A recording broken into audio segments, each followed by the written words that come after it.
A companion of the Prophet ﷺ, whose name was Tamim ad-Dari, came to the Prophet ﷺ in Medina and narrated something to him. And the Prophet ﷺ then said to the people, sit down. Tamim ad-Dari has come to me and told me something about Dajjal, which confirms what I have been speaking to you about. And this hadith is located in Sahih Muslim. And here is the event. When I analyze the event, I come to the conclusion that this was a vision. But when I give my opinion, don't you dare accept my opinion. No. I don't want you to accept my opinion unless and until you are convinced that it is correct. Other than that, you will not be showing respect for your own rational faculty. I never did that with my own teacher. I gave him more trouble than every other student combined. I never accepted anything that he taught me until I was convinced that it was correct.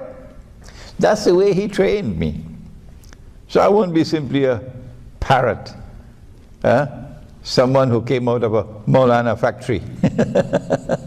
And that's what I want from my students. This is my opinion, that it was a vision. Tamim ad-Dari and some 40 of his companions went on board a ship. And ships normally travel in water. I don't know about Malaysia. So you have to look for a body of water. It's logical deduction. And you're leaving from the Arab world. The Arab world. And that part of the Arab world where Medina is located, to the north is Jerusalem. So you have the Mediterranean Sea, and then on this side you have the Red Sea. But a storm came and blew the ship for a whole month. So we eliminate the Red Sea, because if a storm comes and you're in the Red Sea, within 5 minutes you reach land. But this one took a whole month before it reached land. So we eliminate the Red Sea. And then they came to an island. They came to an island. And I recognize that island to be the island of Britain. But some people, they can't understand how can a ship travel through the Mediterranean Sea and reach Britain. Or, well, how come the US Navy and US merchant ships, since the United States was born 200-something years ago, was trading with North Africa? Lots of American ships used to be trading with North Africa. How did they get into the Mediterranean? So it is possible to get out of the Mediterranean with a ship. Elementary geography. I recognize the island to be Britain, but don't accept my opinion until you're convinced that it is correct. There are some who are convinced otherwise. They think the island is Singapore. When they landed at this island, they got on shore and they were confronted by a very hairy creature. So much hair that you could not tell which side was head and which side was tail. Much like in Lower Manhattan, you can't tell who is a man and who is a woman. So you couldn't tell which side was head and which side was tail. And then this creature is called Jassasa, meaning a spy. So this is an island located about 1 month's journey by sea, using wind from the Arab world, the Mediterranean coast there by Syria. And it is an island with expertise in spying and espionage, you know. A hint for you, James Bond kind of stuff. And Jasasa pointed to the ruins of a monastery and said, there's someone waiting for you there. So this is an island in which religion will eventually crumble, and churches are going to be sold, restaurants and discotheques and bingo halls. Churches on sale, because nobody going to church. And so they hurried. And when they got to the ruins of the monastery, they found this human being. He looks like a human being, but he's in chains. His hands are chained to his neck, and his feet are chained together. And he questions them. And they are very interesting questions. For that you must read this book. And then he said, I am Dajjal. I am Dajjal. And when I am released, so up to this point in time, he's not as yet been released. This is about the 2nd or 3rd year after the Hijrah in Medina.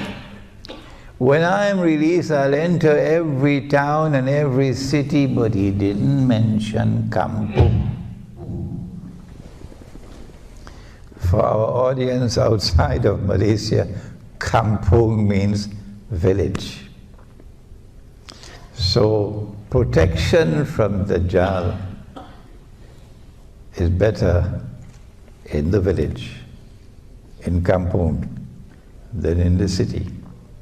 So when Dajjal is released, it will be from this island that he is going to commence his effort to rule the world from Jerusalem, from the Holy Land. Which island is it? I came to the conclusion that it was Britain. The Prophet said, alayhi salatu wasalam, that when Dajjal is released, he will live on earth for 40 days.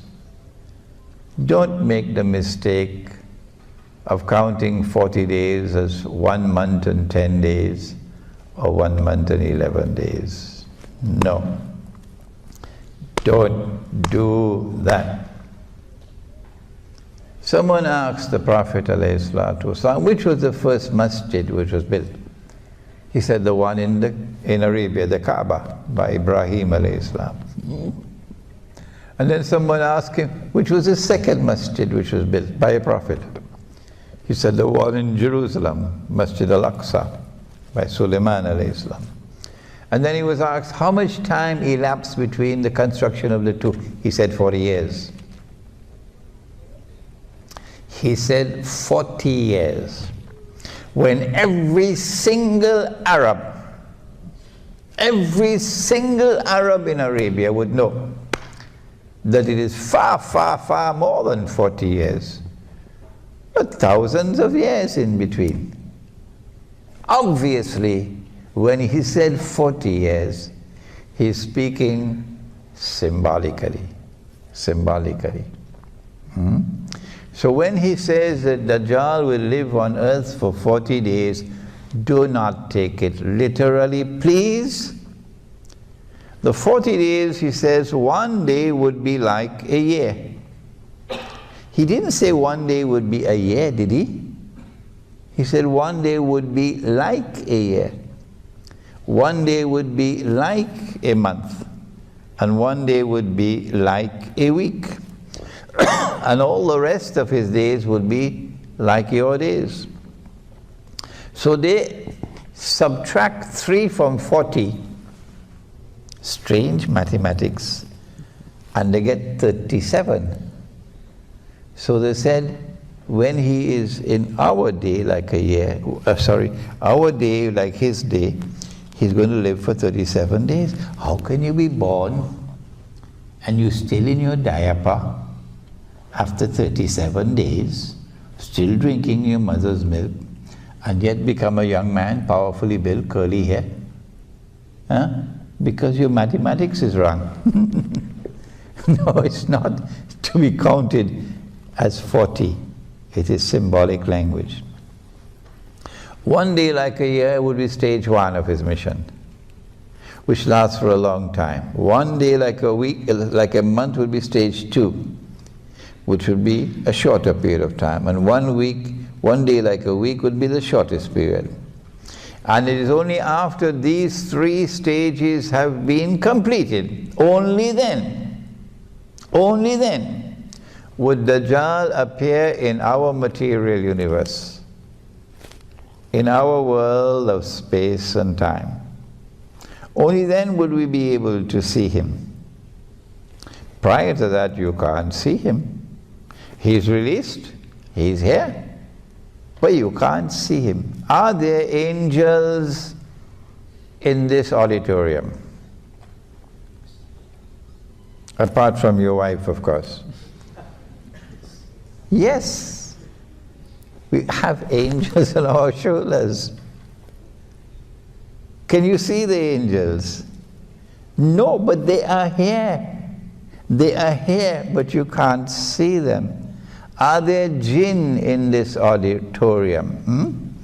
I know there are lots of them in Washington, but are there jinn in this auditorium? Yes, there are. Can you see them? No, you can't. Similarly, Dajjal is released. He is here, but you can't see him until stage 1, stage 2, and stage 3 have been completed.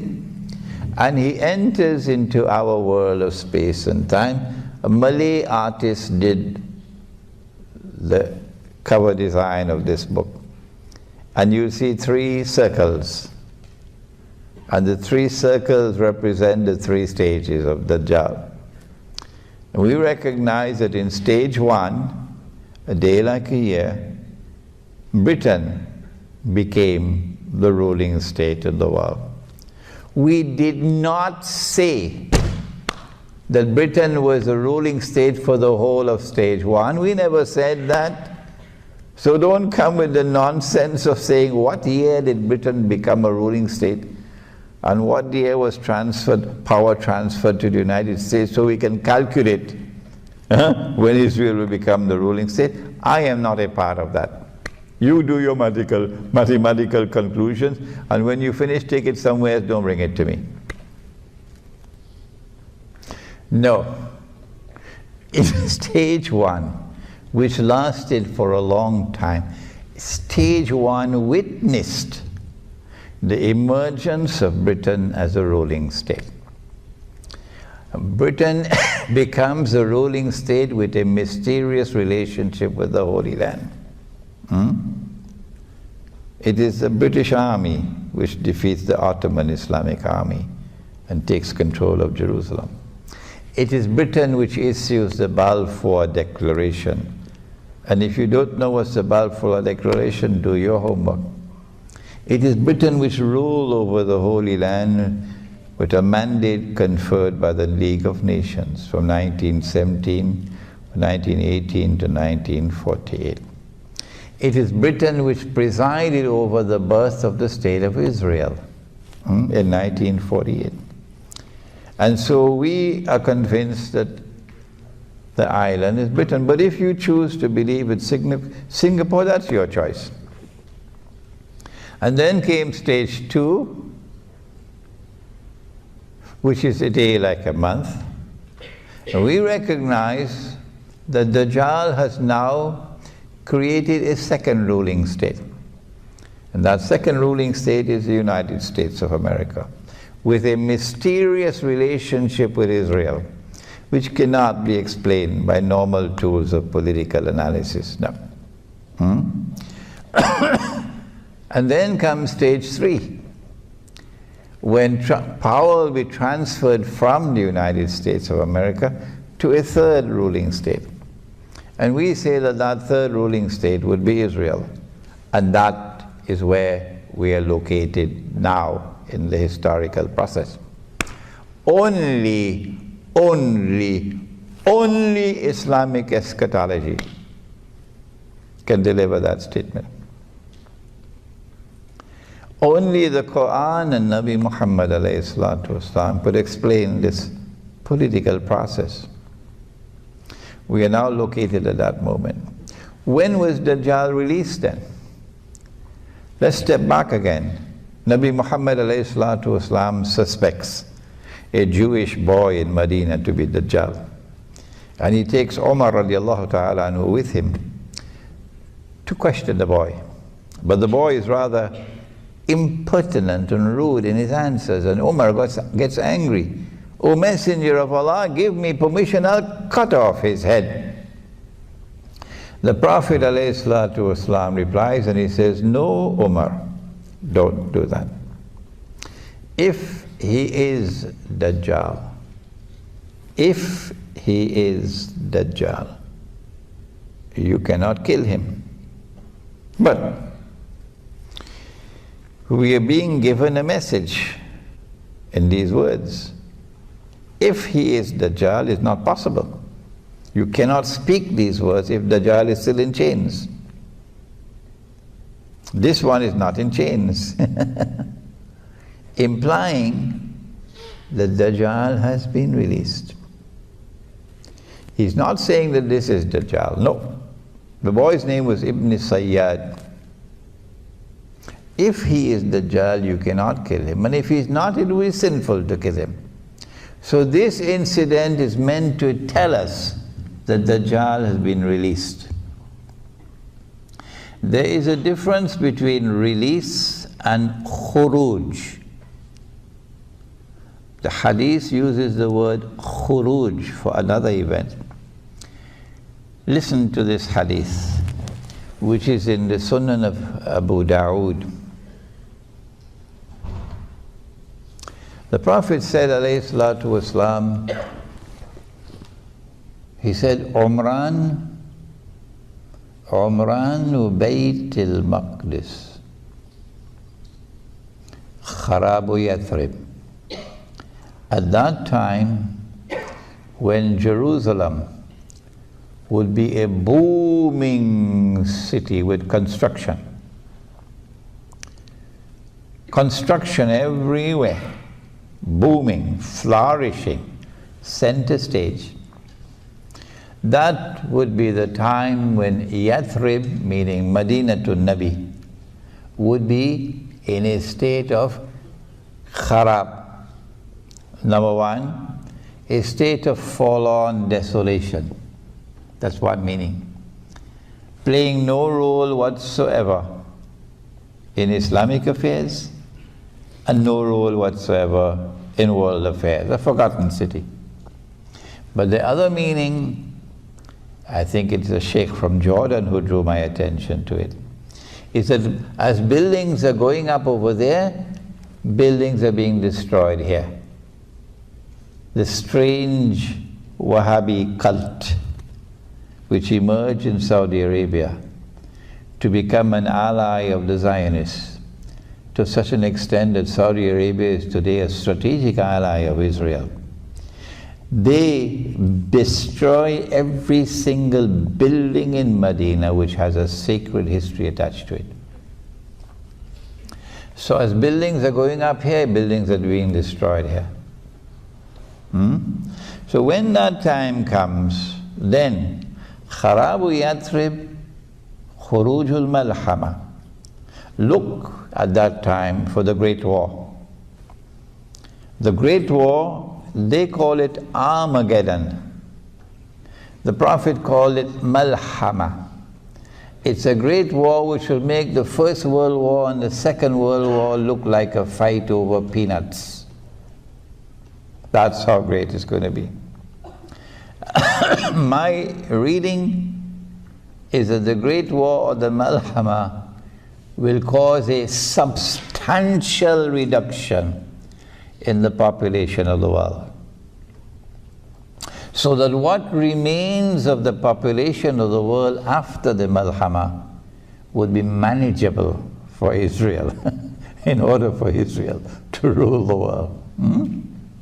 So if you have 8 billion people in the world today, you might have 500 million after that. 7.5 have gone to another world when the Malhama takes place. That's where we are now. The next thing to occur is the Malhama. If Turkey attack Syria and invade Syria, as I am expecting, and if Russia then comes to the defense of Syria, as I'm expecting, well, NATO will get what NATO wants. NATO wants a big war. Well, what's what you want? That's what you'll get. And that is going to lead to the Malhama, nuclear war, which will substantially reduce the population of the world. This is Islamic eschatology at work, telling you what's coming, anticipating the future, not fortune telling, what Mr. Reagan had in the White House. No, this is an anticipation of events to come based on Islamic eschatology. And then he said, Khurujul Malhama Fathul Constantiniya, that when the Great War takes place, it will lead to the conquest of Constantinople. Fathul Constantiniya Khurujul Dajjal, said the Prophet ﷺ. So it is only after Constantinople has been conquered by the Muslims, which is still to come, which will bring an end to NATO control over the city. And once NATO control over Constantinople is gone, then the Bosphorus will be open for the Russian Navy to pass through and enter into the Mediterranean. It is only then that Dajjal will have his khuruj. I mean, only now will Dajjal will appear in human form. Only now will you see him ruling over the state of Israel. And when he rules over the state of Israel, one of the last things he's going to do is to attack Medina. And the Israeli armed forces are going to land outside of Medina with Dajjal. But the angels are going to bar him from entering Medina. And then Medina is going to shake 3 times. 3 times. I don't know what the Islamic University of Medina is going to do on that day. Medina is going to shake 3 times. And every kafir and every munafiq, kafir, a disbeliever, munafiq, a hypocrite, will be thrown out and they will join Dajjal. And since he is not allowed to enter Medina, he'll diverted to Damascus. And then all 3 will be in Damascus. All 3. The 3 most important actors in Akhiru Zaman, all 3 will be in Damascus at the same time.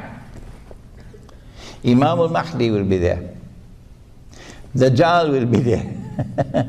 And Dajjal is outside the masjid and the Imam is inside the masjid. And the confrontation is about to take place.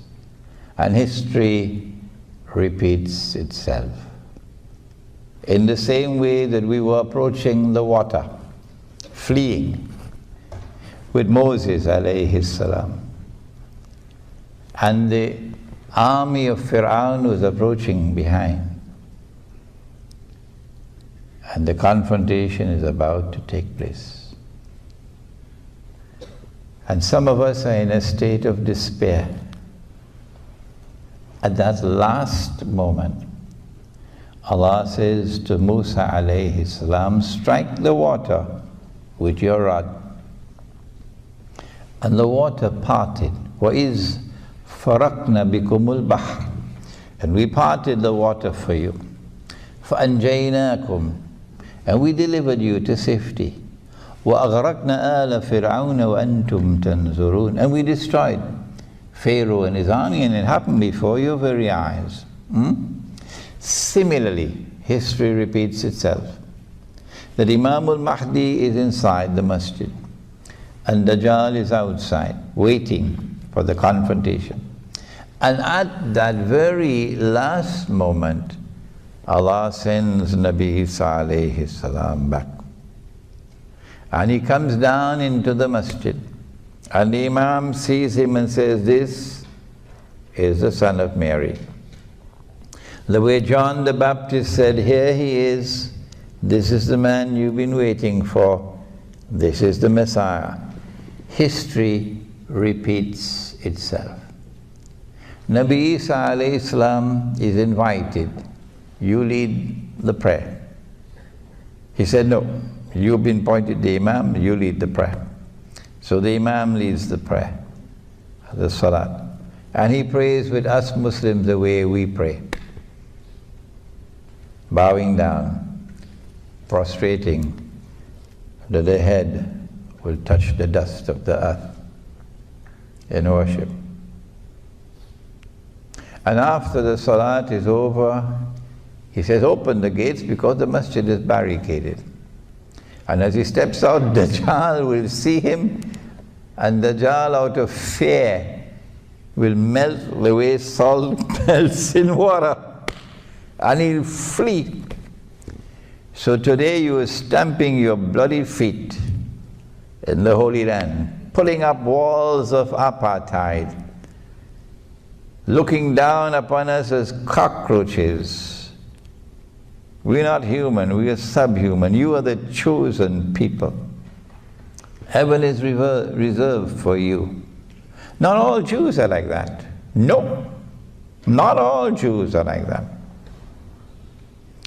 There are Jews who will stand with us in a common fight against oppression. And those Jews are welcome to come and live with us in our Muslim villages. But the other Jew, who is an oppressor, on that day you will be running. And Nabi Isa alayhi salam will pursue him and overtake him at a place called Lud and kill him. And after that, Gog and Magog will be destroyed by Allah. And that is an important subject to study of Akhirul Zaman, Gog and Magog, and I have a book on the subject outside. And then a Muslim army will liberate the Holy Land. A Muslim army will liberate the Holy Land. And truth will triumph over falsehood. And righteousness will triumph over oppression and wickedness. And that's how history will end.